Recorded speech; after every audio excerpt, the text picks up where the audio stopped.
옛날 옛적 충청도 깊은 산골 마을에 봉순이라 불리는 약초꾼의 딸이 살고 있었습니다. 아버지에게 물려받은 것이라곤 약초캐는 솜씨와 산을 읽는 눈밖에 없었으나 그 눈빛만큼은 깊은 산속 맑은 샘물처럼 영롱하게 빛나는 아이였지요. 하지만 세상이란 것이 재주만으로 배를 채울 수 있는 곳이 아니었으니 봉순의 아버지가 병으로 세상을 떠난 뒤 약초꾼의 딸에게 남은 것은 기울어진 초가집 한 채였지요. 그런 봉순에게 어느 날 믿기 어려운 혼담이 날아들었는데 한고을 최고 부잣집 외아들과의 혼례 이야기였습니다. 기쁨이라 해야 할 그 소식 뒤에는 독사마님이라 불리는 시어머니 한씨 부인의 서리빨 같은 눈빛이 도사리고 있었지요. 혼례를 사흘 앞둔 날이었습니다. 봉수는 친정 마을 뒷산에서 마지막으로 약초를 캐고 있었는데 산등성이를 넘어가던 발걸음이 어느 덤불 앞에서 뚝 멈추고 말았습니다. 가시덤불 사이로 무언가가 파닥거리는 소리가 들려왔기 때문이었지요. 가만히 다가가 들여다보니 올무에 다리가 걸린 까치 한 마리가 사력을 다해 몸부림치고 있었습니다. 날개깃이 흐트러지고 다리에서는 피가 배어나오고 있었으나 그 새까만 눈만은 봉순을 뚫어지게 올려다보며 살려달라 하소연하는 듯 했습니다. 봉순은 주저없이 무릎을 꿇고 앉아 약초를 캐던 손으로 조심스럽게 올무를 풀어주었습니다. 다친 다리에는 품속에서 꺼낸 약초잎을 으깨어 붙여주었고 찢어진 깃털을 가지런히 다듬어주며 나지막이 중얼거렸습니다. 봉순의 손끝에서 전해지는 온기가 까치의 떨림을 조금씩 잦아들게 했고 한참 만에 까치는 봉순의 손바닥 위에서 고개를 까닥이더니 날갯짓 한 번으로 푸른 하늘로 날아올랐습니다. 봉순은 점점 작아지는 까치의 뒷모습을 한참이나 바라보다가 다시 약초 바구니를 들고 산길을 내려왔지요. 그 까치의 눈빛이 유독 오래도록 머릿속에 남아 있었으나 혼례 준비에 쫓기는 마음에 곧 잊고 말았습니다. 사흘 뒤 봉수는 빌려온 혼례복을 입고 떨리는 다리로 가마에 올랐습니다.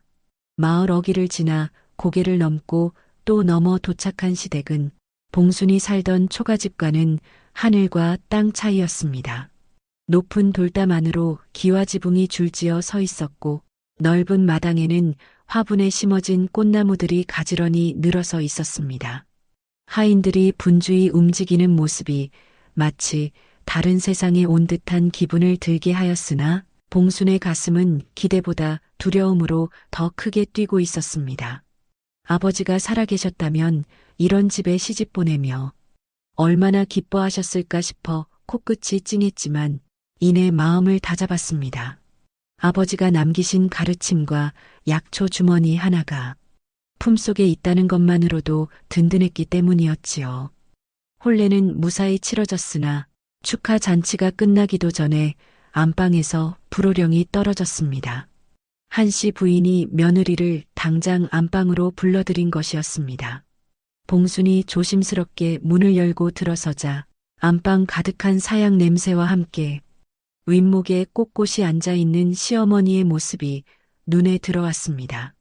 곱게 빗은 쪽머리에 은비녀를 꽂고 입술을 일자로 꾹 다문 채 며느리를 내려다보는 눈빛이 어찌나 서늘하던지 방 안의 온기마저 싹 사라지는 듯 했습니다. 내가 강 약초꾼의 딸이냐? 예, 어머님. 소인이 봉순이옵니다. 한씨 부인은 곰방대를 입에 물고 연기를 길게 내뿜으며 며느리를 위에서 아래로 훑어보았습니다. 그 눈빛에는 실망과 의심이 가득했고 약초 냄새가 밴 며느리의 거친 손을 보며 미간을 찌푸렸지요. 보릿고개도 모르는 총것이 내 아들의 배필이 되었으니 하늘이 무심하기도 하지. 그 말 한마디에 봉순의 가슴이 서늘하게 얼어붙었으나 고개를 숙인 채 입술을 깨물며 참아냈습니다. 한씨 부인은 곰방대를 재떨이에 탁탁 털며 무심한 어조로 말을 이었지요. 들어라. 내 이 집안의 쓸모없는 식구를 들릴 생각은 추호도 없다. 내게 시험을 내릴 터이니 3가지 시험에 모두 통과하면 이 집 며느리로 인정하마. 허나 하나라도 통과하지 못하면 들어온 문으로 다시 나가거라. 봉수는 숨이 턱 막혔지만 떨리는 목소리를 가다듬어 입을 열었습니다. 어머님, 무엇이든 말씀해 주십시오. 있는 힘을 다하겠습니다. 한씨 부인의 입꼬리가 희미하게 올라갔으나 그것이 비웃음인지 만족인지는 분간하기 어려웠습니다. 봉수는 안방을 나오며 마당에 선 남편 성칠을 잠깐 바라보았습니다. 성칠은 걱정스러운 눈으로 아내를 바라보았으나 어머니의 결정에 감히 한마디도 하지 못하는 위인이었기에 안타까운 시선만 보낼 뿐이었지요. 봉수는 품속의 약초 주머니를 가만히 쥐었습니다. 아버지가 세상을 떠나기 전 마지막으로 건네준 그 향낭 속에는 산삼잎과 구절초, 쑥을 말려 넣은 것이었고 한쪽 구석에는 아버지가 평생 쓰시던 소나무 그을음 먹 조각이 함께 들어 있었는데 아버지는 이것을 건네며 이렇게 말씀하셨습니다. 봉수나, 세상에서 가장 귀한 약은 약초가 아니라 사람의 마음이다. 아무리 독한 병도 진심 앞에서는 풀리는 법이니라. 봉수는 그 말을 되새기며 어둠이 내려앉은 시댁의 높은 담장을 올려다보았습니다. 그때 어디선가 까치 한 마리가 담장 위에 내려앉아 봉순을 내려다보았는데 혹시 사흘 전 그 까치인가 싶어 봉수는 고개를 갸우뚱했지만 까치는 이내 저 멀리 사라지고 말았지요. 봉순의 머릿속에는 아버지의 마지막 가르침과 시어머니의 차가운 눈빛 그리고 까치의 까만 눈이 뒤엉켜 밤새 잠을 이루지 못하게 만들었습니다. 이튿날 새벽 1번째 시험이 시작되었습니다. 한씨 부인은 마당에 나와 하인들을 불러 세운 뒤 며느리를 앞에 세우고 담담한 어조로 말했습니다. 첫째 시험이다. 오늘 해가 지기 전에 이 집 곳간에 있는 곡식의 양을 한 대도 틀리지 않게 맞춰보아라. 돼지는 허락하지 않는다. 하인들이 수군거렸습니다. 곳간에는 쌀, 보리, 콩, 조 등 수십 가마가 쌓여 있었고 되질없이 그 양을 맞히라니 사람으로서는 불가능한 일이었습니다. 한씨 부인의 옆에 서 있던 최 주부가 부채로 얼굴을 가리며 킬킬거렸고 마을 사람들은 혀를 차며 가엾은 며느리의 운명을 걱정했지요. 봉수는 잠시 곳간 앞에 서서 눈을 감았고 천천히 곳간 문을 열고 안으로 들어갔습니다. 쌀가마 위에 쌓인 먼지의 두께, 가만히 바닥이 눌린 정도, 곡식이 흘러내린 흔적까지 꼼꼼히 살폈습니다. 산에서 약초를 캘 때도 봉수는 이렇게 했습니다. 약초의 키와 잎사귀 수로 뿌리의 크기를 가늠하고 흙의 무르기로 약초가 자란 횟수를 짐작하던 습관이 곳간에서도 그대로 발휘되었습니다. 봉수는 가마니의 크기와 높이, 곡식의 종류에 따른 무게 차이를 머릿속에서 계산하였는데 바로 아버지에게 배운 것이었지요. 약초를 말려 한양 약재상에 팔 때 아버지는 저울 없이도 약초 다발의 무게를 맞히곤 했는데 그 비결은 손의 감각이 아니라 눈의 관찰과 머리의 계산이었습니다. 봉수는 해가 서산에 걸릴 무렵 안방 앞에 무릎을 꿇고 곡식의 양을 하나하나 읊어나갔습니다. 쌀 7가마 3대, 보리닭 가마 1대, 콩 3가마 7대. 한씨 부인이 하인에게 실제로 돼지를 시켜 확인하자 놀랍게도 봉순의 답은 단 한 대도 틀리지 않았습니다. 마당에 모인 하인들의 입이 일제히 벌어졌고 한씨 부인의 눈이 날카롭게 빛났지만 그녀는 감탄 대신 냉담한 한마디만 던졌습니다. 운이 좋았구나. 둘째 시험에서 그리 되는지 내두고 보마. 봉수는 고개를 숙이며 대답했으나 가슴속에서는 아버지의 가르침이 틀리지 않았음에 기쁨이 조용히 번지고 있었습니다. 그런데 봉순이 미처 알아채지 못한 것이 하나 있었으니 마당 한쪽에서 지켜보던 최 주부의 눈빛이 심상치 않게 가늘어지고 있었다는 것이었지요. 최 주부는 부채를 접으며 한씨 부인에게 다가가 무언가를 귀옛말로 속삭였고 한씨 부인의 미간에 순간 깊은 주름이 잡혔다가 이내 펴졌습니다. 봉수는 그 두 사람의 수상한 기색을 놓쳤으나 담장 위에서 내려다보던 까치마는 까악 소리를 내며 날개를 퍼덕였습니다. 첫째 시험을 통과한 이튿날 한씨 부인은 곧바로 둘째 시험을 내렸습니다. 이른 아침 앞마당에 며느리를 불러 세운 한씨 부인은 손에 들고 있던 비단 보자기를 풀었습니다. 그 안에는 말린 약초 10가지가 가지런히 놓여 있었는데 봉수는 그 약초들을 보는 순간 가슴이 두근거리기 시작했습니다. 두 번째 시험이다. 여기 10가지 약초가 있느니라. 이 중에는 사람을 살리는 약초와 사람을 해치는 독초가 섞여 있다. 해가 중천에 뜨기 전에 약초와 독초를 가려내고 약초로 탕을 달여 내 앞에 올려라. 만약 독초가 하나라도 섞이면 그날로 보따리를 싸야 할 것이야. 이번에도 하인들은 혀를 내둘렀습니다. 약초와 독초를 구별하는 것은 한양의 이름난 의원도 실수하는 일이었으니 산골 처녀에게 가능한 일이라 여기는 이는 아무도 없었지요. 하지만 봉수는 이번만큼은 입꼬리를 살짝 올렸습니다. 약초를 가려내는 것이야말로 아버지에게 배운 가장 자신 있는 재주였기 때문입니다. 봉수는 10가지 약초를 하나씩 집어들고 인맥을 살피고 줄기를 만져보고 코를 가까이 대어 냄새를 맡았습니다. 아버지가 살아계실 때 산에서 약초를 캐며 수백 번 반복했던 그 동작이었습니다. 봉순의 머릿속에 아버지의 목소리가 울려 퍼졌습니다. 약초는 뿌리로 판단하는 것이 아니라 잎의 뒷면과 줄기의 단면으로 구별하는 것이다. 독초는 아무리 약초를 닮아도 줄기 속이 비어 있고 잎 뒷면에 잔털이 거꾸로 나 있느니라. 봉수는 10가지 중 3가지를 골라내어 한쪽에 놓았습니다. 어머님, 이 3가지는 독초입니다. 첫째는 백부자를 닮았으나 줄기 속이 비어있는 초호이며 둘째는 당귀와 비슷하나 잎 뒷면 잔털이 역생하는 독당귀이고 셋째는 냄새로는 구분이 어려우나 줄기 단면의 빛깔이 미세하게 누르스름한 천남성입니다.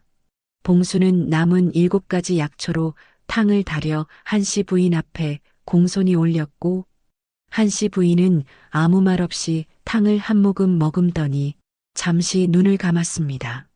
방 안에는 약탕의 쌉싸름하면서도 구수한 향기가 은은하게 퍼져나갔고 한씨 부인의 굳게 담은 입술이 미세하게 떨리는 것을 봉순만이 알아챘습니다. 한참의 침묵 끝에 한씨 부인이 눈을 떴습니다. 그 눈빛에는 여전히 냉기가 서려 있었으나 찰나의 순간 봉수는 그 깊은 곳에서 무언가 복잡한 감정이 스치는 것을 보았지요. 강 약초꾼의 딸이라더니 아비에게 배운 것은 있는 모양이구나. 그것은 칭찬이라기보다 시인에 가까운 말이었지만 봉수는 그 한마디에 가슴이 뭉클해졌습니다. 아버지의 가르침이 자신을 살리고 있다는 사실이 서럽도록 감사했기 때문이었지요. 봉수는 깊이 절을 올리며 답했습니다. 감사합니다, 어머님. 하지만 한씨 부인은 이내 딱딱한 표정으로 돌아가며 말을 이었습니다. 방심하지 마라. 셋째 시험은 쉽지 않을 것이다. 열흘 뒤에 내리겠으니 그리 알아라. 열흘이라는 시간이 봉순에게는 숨통이 트이는 은혜이자 동시에 불안의 시작이었습니다. 두 번째 시험을 통과한 봉순의 소문이 마을에 퍼지자 사람들은 산골 며느리의 비범함에 혀를 내둘렀고 혼례 전부터 봉순을 깔보던 이웃 안악들도 고개를 갸우뚱하기 시작했지요.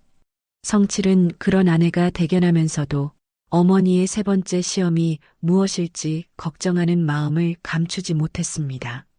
그러던 어느 날 봉순이 뒤안의 우물가에서 빨래를 하고 있을 때였습니다. 갑자기 담장 밖에서 낯선 사내의 목소리가 들려왔고 봉순은 본능적으로 귀를 기울였지요.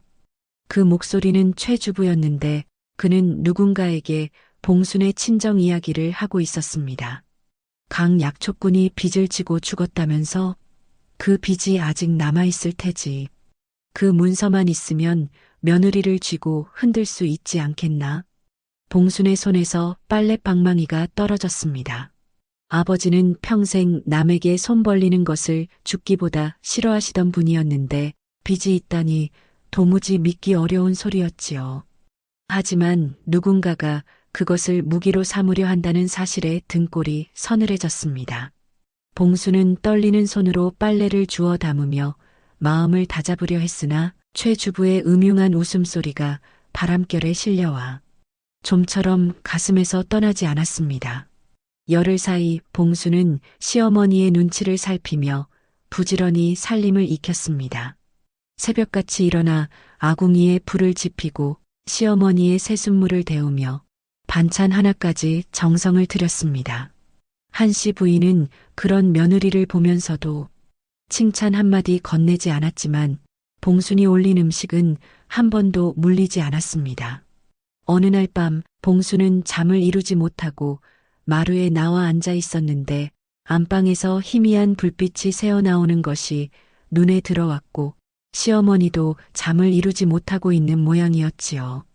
봉순이 이끌리듯 가만히 안방 앞으로 다가서자 문풍지 너머로 한씨 부인의 혼잣말이 바람결에 실려 나오고 있었습니다. 어머니가 보고 싶구나. 이 은장도만 만지면 어머니 손끝이 느껴지는 것 같은데. 말꼬리가 흐려져 뒷말을 알아듣기 어려웠으나 독사마님이라 불리는 그 매서운 여인의 목소리 속에 지금껏 한 번도 들어보지 못한 깊은 떨림이 숨어 있었고 그 떨림이 달빛 아래 아슴하게 번지고 있었던 것이지요. 봉수는 아무도 모르게 발걸음을 되돌렸지만 시어머니가 말한 은장도라는 단어만은 머릿속에서 좀처럼 지워지지 않았습니다. 열흘이 지난 아침 한씨 부인은 마당에 며느리를 불러 세우고 세 번째 시험을 선포했습니다. 이번에는 한씨 부인의 목소리에 묘한 비장함이 서려 있었고 곁에 선 최 주부가 부채 뒤로 음흉한 미소를 짓고 있었습니다. 셋째 시험이다. 내일은 5일장이 서는 날이니 장터에 빈손으로 갔다가 아무것도 사지 말고 온 마을 사람들이 배불리 먹을 음식을 차려와라. 단 이 집의 곡식과 반찬은 한 톨도 쓰면 아니 된다. 하인들 사이에서 탄식이 터져 나왔습니다. 아무것도 사지 않고 집에 양식도 쓰지 않으며 온 마을 사람이 먹을 음식을 차리라니 이것은 사람의 힘으로는 불가능한 수수께끼였습니다. 한씨 부인의 눈이 봉순을 차갑게 응시했고 최 주부는 고소하다는 듯 고개를 끄덕였습니다. 봉순은 입술을 깨물며 고개를 숙였으나 속으로는 아버지의 가르침을 떠올리며 실마리를 찾아보려 애를 썼습니다.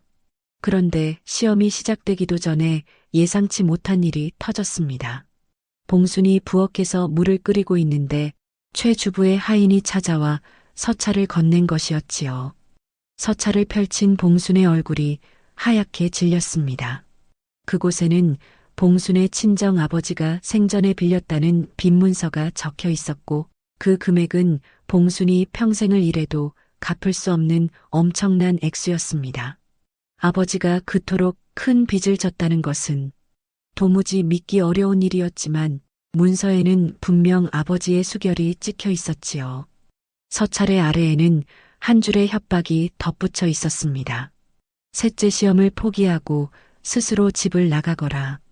그러면 이 빈문서는 없었던 것으로 하마. 봉수는 손에 든 서찰을 구겨 쥐며 떨리는 숨을 내쉬었습니다. 시험도 버거운 판에 빈문서까지 들이대니 사방이 막힌 골목에 갇힌 기분이었습니다. 설상가상으로 봉수는 그날 밤 남편 성칠을 찾아가 사정을 말했으나 성칠은 고개를 떨구며 입을 열지 못했습니다. 나도 어머니 뜻을 거스를 수는 없소. 어머니가 시험을 내신 데는 다 뜻이 있을 것이요. 성칠의 대답에 봉수는 마지막 기댈 곳마저 무너지는 것을 느꼈지요. 남편조차 자신의 편이 아니라는 사실이 빈문서보다 더 깊은 상처를 남겼습니다. 봉수는 뒤안의 장독대 뒤에 쭈그리고 앉아 소리 없이 눈물을 흘렸습니다.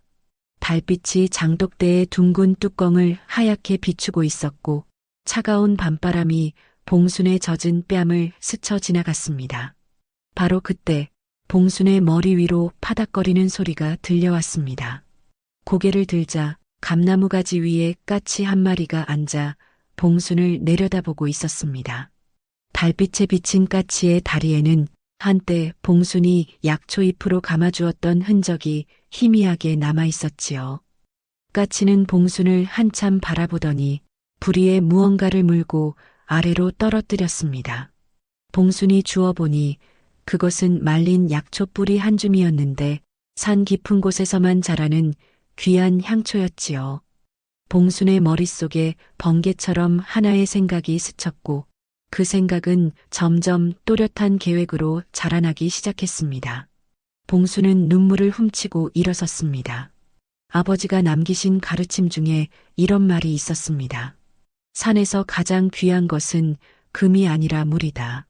물은 없는 곳에서 만들어내는 것이 아니라 이미 있는 곳을 찾아가면 되느니라. 봉순은 비로소 세 번째 시험의 답이 만들어내는 것이 아니라 찾아가는 것에 있다는 것을 깨달았지요. 장터에서 아무것도 사지 않아도 장터에는 이미 먹을 것이 넘쳐나 있었습니다. 파장 무렵이면 상인들이 남은 음식을 버리는 것이 다반사였으니 봉순이 약초 지식으로 장터 사람들의 아픈 곳을 낫게 해준다면 그 보답으로 음식을 얻을 수 있을 터였습니다. 하지만 봉순은 동시에 최 주부의 빈 문서를 해결해야 했습니다. 그녀는 밤새 골똘히 생각한 끝에 한 가지 결심을 굳혔지요. 아버지가 그런 빚을 졌을 리 없다는 확신이 있었고 설령 빚이 진짜라 해도 그것은 정정당당하게 갚으면 될 일이었습니다. 다음 날 새벽 봉순은 빈 광주리 하나만 들고 장터로 향했습니다. 최 주부가 보낸 감식꾼이 뒤를 따르고 있다는 것을 봉순은 알고 있었지만 개의치 않았습니다. 장터에 도착한 봉순은 먼저 약재상을 찾아갔습니다. 까치가 가져다 준 향초 뿌리를 보여주며 이것의 쓰임새를 물었더니 약재상 주인은 눈이 휘둥그레졌습니다. 이것은 산중 깊은 곳에서만 나는 금향초가 아니더냐? 이것 하나면 10가마 쌀값도 넘을 터인데 어디서 이런 귀한 것을 구했는고? 봉수는 미소를 지으며 대답했습니다. 팔려는 것이 아닙니다. 다만 이 향초로 탕을 다리면 오래된 기침과 가래에 효험이 있사온데 장터에 기침병으로 고생하시는 어르신이 계시다면 제가 탕을 다려드리고 싶습니다. 봉수는 장터를 돌며 기침으로 고생하는 노파에게 탕을 다려주었고 종기가 난 아이에게 약초를 붙여주었으며 허리가 아픈 상인에게 침 놓는 법을 가르쳐 주었습니다. 그러다 장터 한쪽에 지물포 앞을 지나는데 주인 영감이 봉순을 불러 세웠습니다. 손목에 난 습진을 봐달라는 것이었지요. 봉순이 약초 잎을 으깨어 붙여주자 고마워하던 영감이 무심코 한마디를 흘렸습니다. 요즘 세상에 묵은 종이를 찾는 손님이 있으니 별일이지. 엊그제도 최 주부인가 하는 양반이 와서 10년 묵은 닭종이하고 먹을 사갔는데 대체 뭘 하려는 건지 모르겠구만. 봉수는 그 말에 가슴이 덜컹했지만 내색하지 않고 고개만 숙여 인사한 뒤 발걸음을 옮겼습니다. 묵은 종이와 먹, 최 주부. 빈 문서에 찍힌 아버지의 수결이 떠올랐으나 봉수는 그 생각을 가슴속에 묻어두고 장터 일에 집중했지요. 아버지에게 물려받은 약초꾼의 솜씨가 장터 사람들의 아픔을 어루만지자 사람들은 감사의 마음으로 너나 할 것 없이 떡과 전, 과일과 나물을 봉순의 광주리에 담아주었습니다. 파장 무렵 봉순의 빈 광주리에는 온 마을이 배불리 먹고도 남을 만큼의 음식이 수북이 쌓여 있었지요. 봉순이 무거운 광주리를 이고 시댁으로 돌아왔을 때 마당에서 기다리던 한씨 부인의 눈이 커지는 것을 봉순은 놓치지 않았습니다. 한씨 부인은 광주리를 하나하나 확인한 뒤 한참을 말이 없었습니다. 봉수는 그 침묵이 두려웠으나 동시에 무언가 불길한 기운이 감돌고 있다는 것을 느꼈습니다. 한씨 부인이 마침내 입을 열었습니다. 내가 장터에서 무엇을 했는지 소상히 전해 들었다. 빈손으로 가서 사람을 살피고 그 마음으로 음식을 얻어왔으니 셋째 시험도 통과하였느니라. 봉순의 가슴에 안도가 밀려오려는 바로 그 순간이었습니다. 최 주부가 마당 한쪽에서 느닷없이 앞으로 나서며 큰 소리로 외쳤지요. 잠깐, 이것부터 해결하시오. 최 주부가 품속에서 한 장의 문서를 꺼내 마당에 모인 사람들 앞에 펼쳐들었습니다. 바로 봉순에게 보냈던 그 빈 문서였습니다. 며느리의 친정 아비가 남긴 빚이 300냥이요. 빚쟁이의 딸을 며느리로 둔다면 한씨 가문의 체면이 어찌 되겠소? 한씨 부인의 미간이 찌푸려졌고 봉순의 심장은 얼어붙고 말았습니다. 세 가지 시험을 모두 통과했다고 생각한 바로 그 순간 발밑에 땅이 꺼져버린 것 같았지요. 봉순은 두 다리에 힘이 빠져 마당에 무릎을 꿇고 말았고 이마를 대고 엎드린 채 떨리는 입술을 깨물었습니다. 아버지의 수결이 찍힌 그 문서를 거짓이라 증명할 방법이 당장은 떠오르지 않았지만 아버지가 그런 빚을 졌을 리 없다는 확신만은 가슴속에서 꺼지지 않고 타오르고 있었습니다. 한씨 부인은 빈 문서를 거두어가며 내일 아침까지 해명하라 했고 최 주부는 승리를 확신한 듯 콧노래를 흥얼거리며 돌아갔지요. 해가 지고 마당에 어둠이 깔린 뒤에야 봉수는 비로소 무릎을 펴고 일어날 수 있었습니다. 봉수는 밤새 잠을 이루지 못하였고 부엌 아궁이 앞에 쭈그리고 앉아 꺼져가는 불씨를 바라보며 아버지의 얼굴을 떠올렸습니다. 아버지는 평생 약초를 캐며 근근히 살았지만 남에게 빚을 지는 것을 죽기보다 싫어하시던 분이었습니다. 300냥이라는 거금을 빌릴 이유도 빌릴 곳도 없었을 터인데 문서에 수결이 찍혀 있다니 도저히 이해할 수 없는 노릇이었지요. 봉수는 품속에서 아버지가 남기신 약초 향낭을 꺼내 코에 가까이 가져갔습니다. 산삼잎과 구절초, 쑥이 섞인 은은한 향기가 코끝을 감싸자 아버지가 곁에 계신 듯 마음이 조금 가라앉았습니다.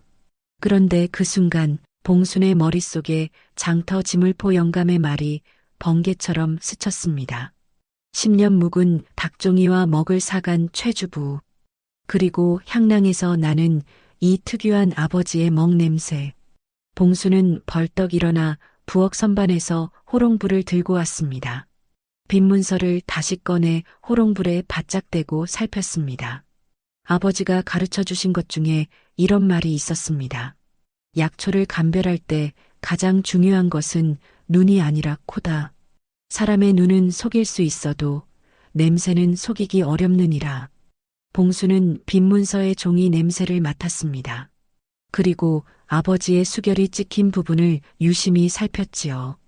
봉순의 입에서 작은 탄성이 흘러나왔습니다. 수결에 사용된 먹의 냄새가 달랐던 것입니다. 아버지는 평생 직접 만든 소나무 그을음 먹만 사용했는데 이 수결에 쓰인 먹은 향이 전혀 달랐습니다. 게다가 종이를 호롱불에 비춰보니 문서의 본문과 수결 부분의 종이 두께가 미세하게 다른 것을 발견했습니다. 누군가가 아버지의 수결을 다른 종이에서 오려 붙인 뒤 위에 풀칠을 하여 교묘하게 감춘 것이었으니 빈 문서는 처음부터 날조된 가짜였던 것입니다. 봉수는 그 사실을 깨닫는 순간 두 손에 절로 힘이 들어갔고 가슴속에서 뜨거운 것이 치밀어 올랐습니다. 최 주부가 아버지의 수결을 어딘가에서 베껴 붙여 만든 가짜였던 것이지요. 하지만 이것을 어떻게 증명할 수 있을까? 봉순이 말로만 주장해서는 최 주부의 발뺌을 이기기 어려울 터였습니다.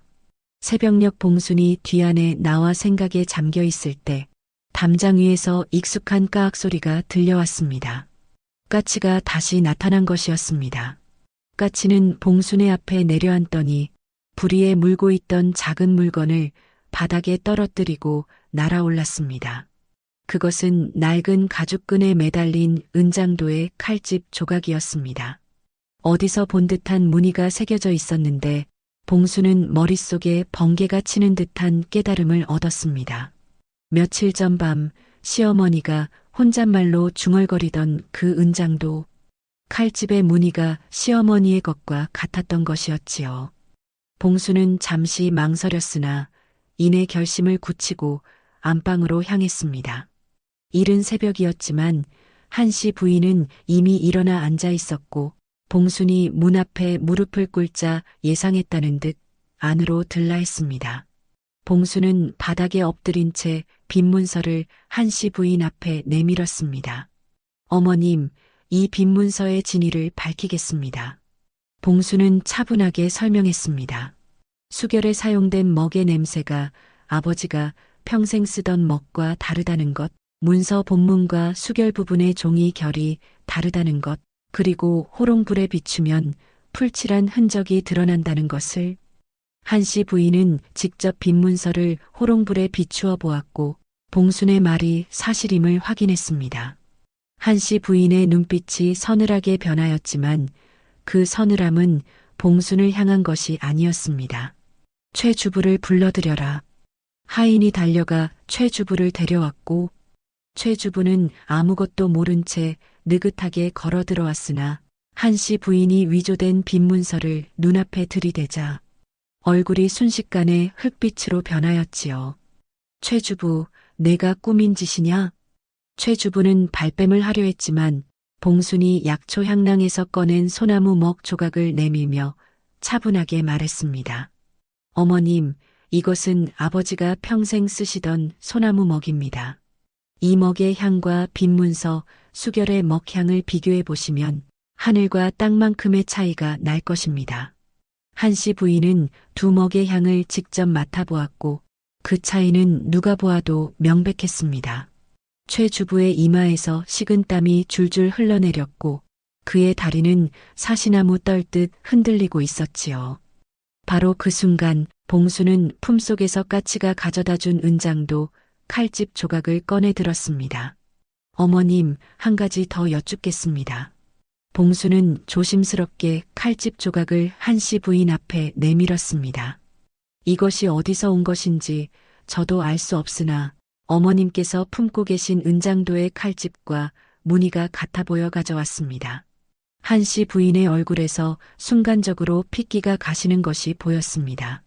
그녀는 떨리는 손으로 품속의 은장도를 꺼내 칼집 조각에 맞추어 보았고 부러진 단면이 톱니처럼 정확히 맞물리는 것을 확인한 순간 눈시울이 시뻘겋게 달아올랐고 그녀의 시선은 최 주부를 향하고 있었지요.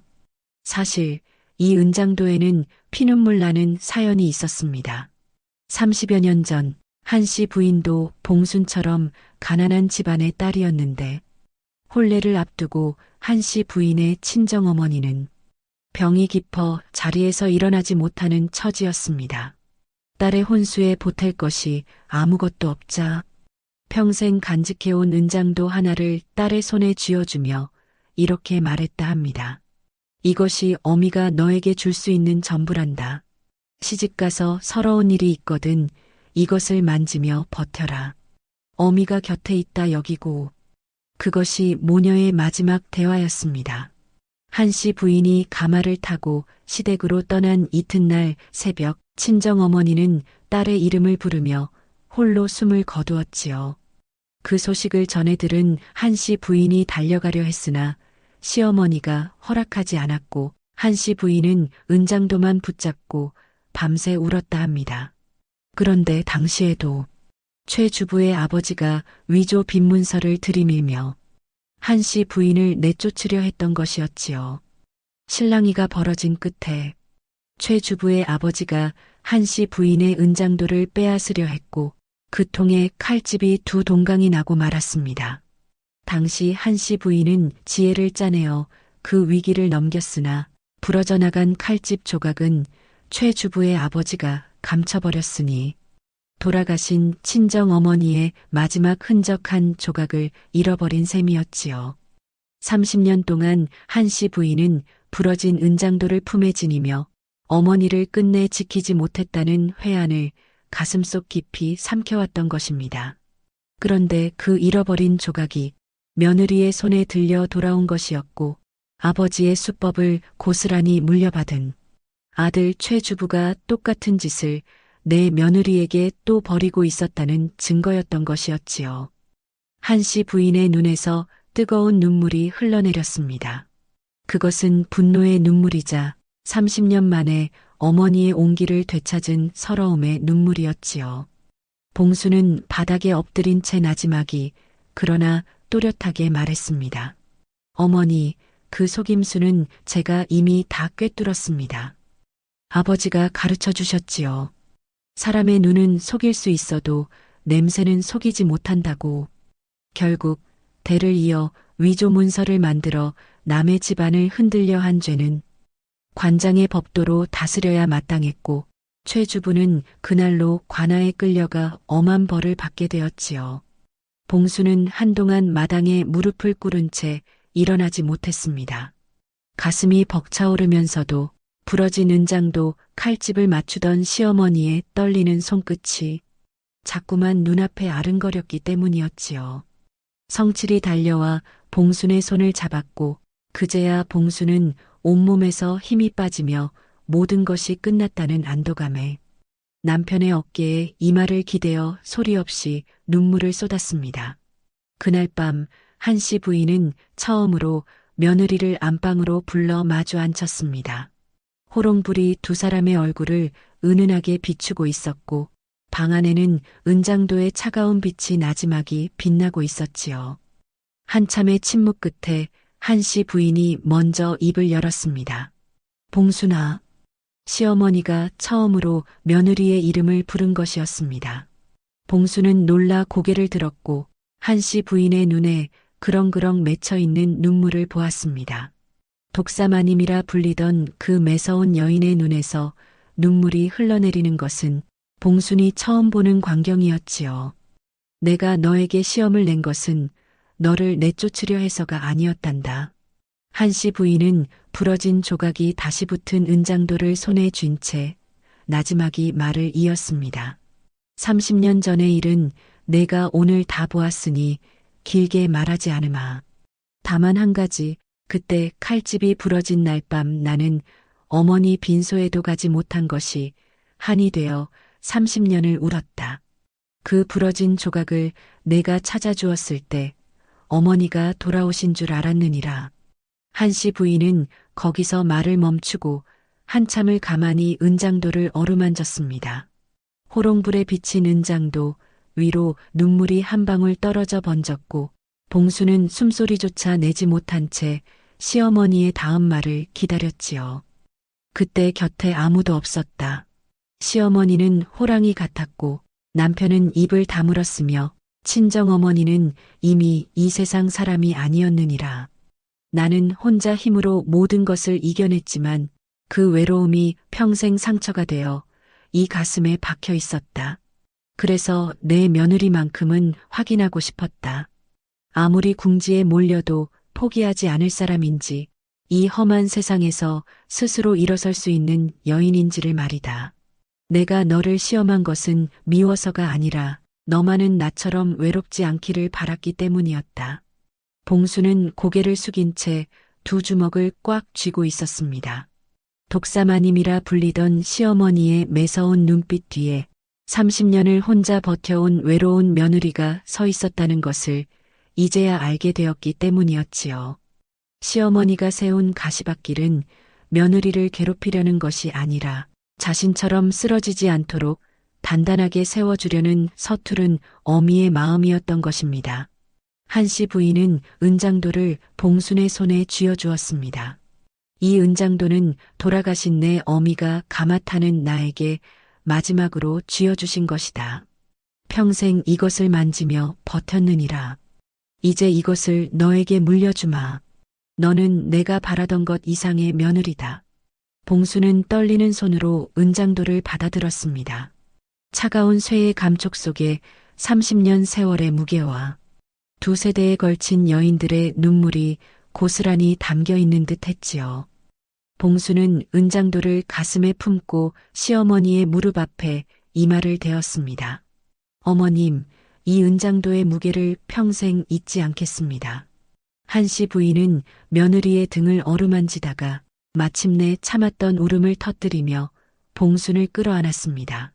독사마님이라 불리며 평생 단단한 껍질 속에 감추어왔던 눈물이 며느리의 어깨 위로 주르륵 흘러내렸지요. 봉순도 시어머니의 품에 안겨 소리 없이 울었고 두 여인의 흐느낌이 안방 가득 퍼져나갔습니다. 문 밖에서 지켜보던 성칠의 눈가도 젖어들었고 그는 소리 없이 하늘을 올려다보며 아버지의 영전에 감사를 올렸지요. 그날 이후 봉순의 삶은 완전히 바뀌었습니다. 독사마님이라 불리던 시어머니의 차가운 눈빛은 따뜻한 미소로 바뀌었고 3가지 시험으로 쌓아올린 신뢰는 핏줄보다 진한 정으로 두 사람을 묶어주었습니다. 한씨 부인은 봉순에게 살림의 지혜를 전수했고 봉순은 시어머니에게 약초 다루는 법을 가르쳐드렸습니다. 마당에 나란히 앉아 약초를 다듬는 두 여인의 모습은 마을 사람들이 보기에 영락없는 친어미와 친딸 같았지요.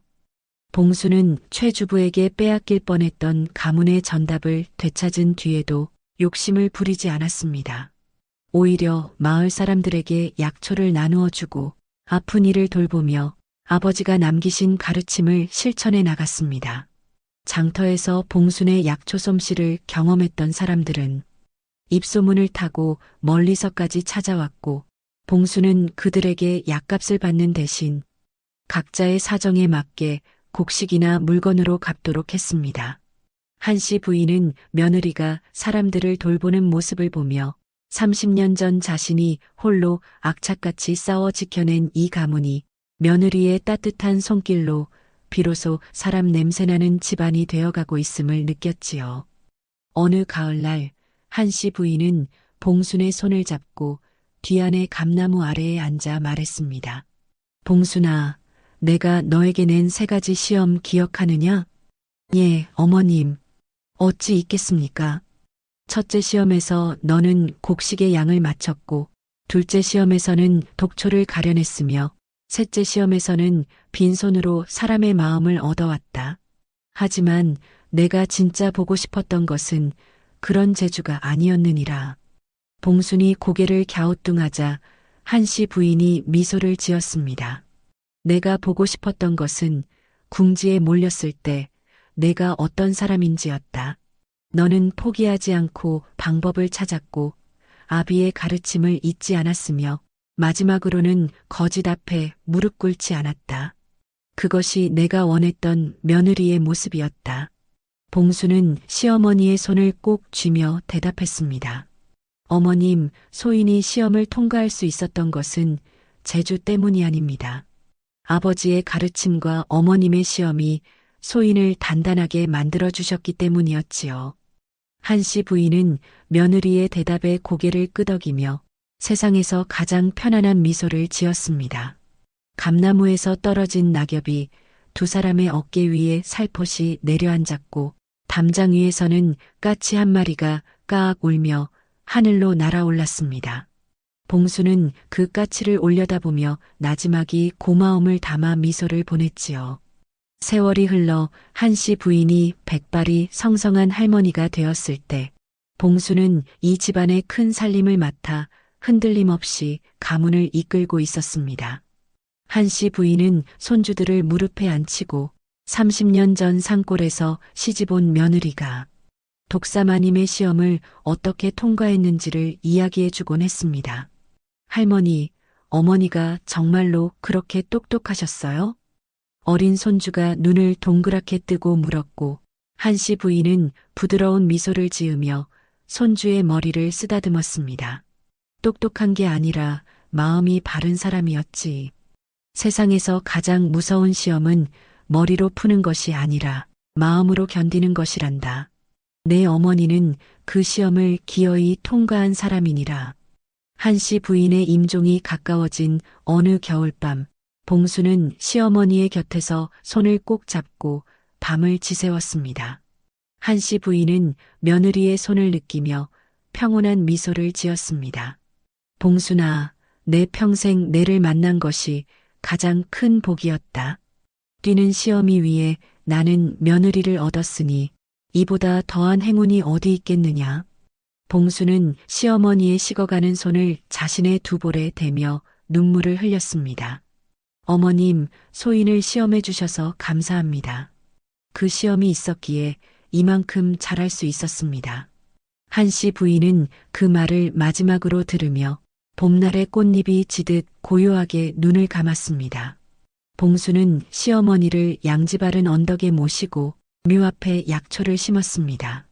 봄이면 구절초가 피어나고 가을이면 쑥 향기가 은은히 풍기는 그 언덕은 두 여인의 눈물과 웃음이 서려 있는 곳이 되었지요. 봉수는 시어머니에게 물려받은 은장도를 평생 품에 지니고 다녔으며 훗날 자신의 며느리에게도 3가지 시험을 내렸다고 전해집니다. 하지만 봉순의 시험은 시어머니의 것과는 사뭇 달랐으니 첫째는 아픈 이를 외면하지 않는 마음이었고 둘째는 거짓 앞에 굽히지 않는 용기였으며 셋째는 가족을 위해 기꺼이 고생할 각오였다 합니다. 옛말에 뛰는 놈 위에 나는 놈이 있다 하였습니다. 하지만 이 이야기가 진정으로 우리에게 전하고 싶은 것은 뛰는 시어머니를 이긴 것이 며느리의 재주가 아니라 진심이었다는 것입니다.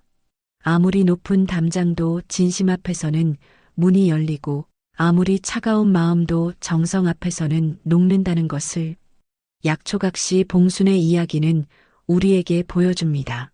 오늘 이야기 마음에 깊은 울림이 있으셨는지요? 구독과 좋아요로 소중한 인연이 이어졌으면 합니다.